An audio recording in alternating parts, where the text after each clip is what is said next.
cette ligne-là.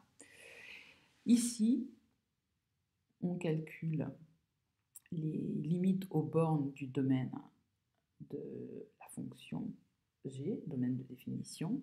Donc on regarde les limites en plus, quand x tend vers plus l'infini ou moins l'infini de g de x. On applique les règles que vous avez vues dans le chapitre limite et asymptote. C'est la règle de la limite en l'infini d'une fonction rationnelle.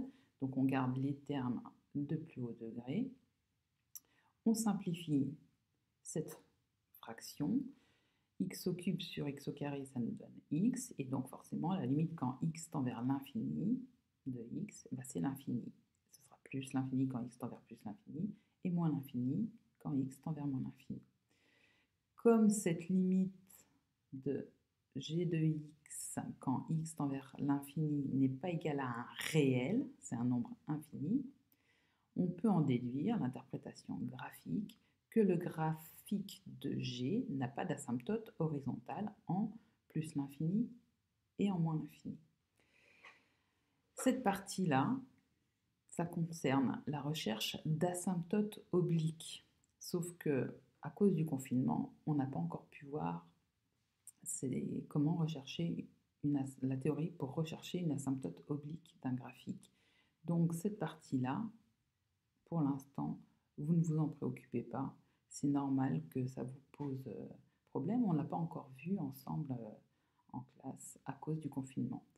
Donc, vous pouvez lire si ça vous intéresse, mais ce n'est pas grave si vous ne comprenez pas. Ici, par contre, ça, vous devez le comprendre, cette partie-là, puisque c'est la recherche d'une asymptote verticale au graphique de G, et ça, on l'a vu dans le chapitre 3, limite et asymptote. Donc, on cherche la limite quand x tend vers 1 de g de x. On voit que quand x tend vers 1, x au cube sur x moins 1 au carré, et bien x au cube, forcément, ça tend vers 1. X moins 1 au carré, ça tend vers 0 plus. On se moque que x tende vers 1 par valeur supérieure ou inférieure, puisque x moins 1 est au carré, forcément, on va obtenir 0 plus. Donc c'est pour ça que 1 sur 0 plus nous donne bien plus l'infini. C'est ce qu'on avait vu dans le chapitre sur limite et asymptote. Règle de calcul dans la droite achevée, R bar, R union plus ou moins l'infini.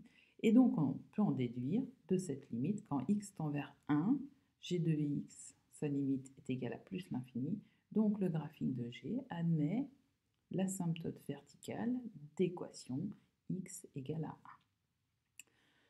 On continue, on calcule la dérivée.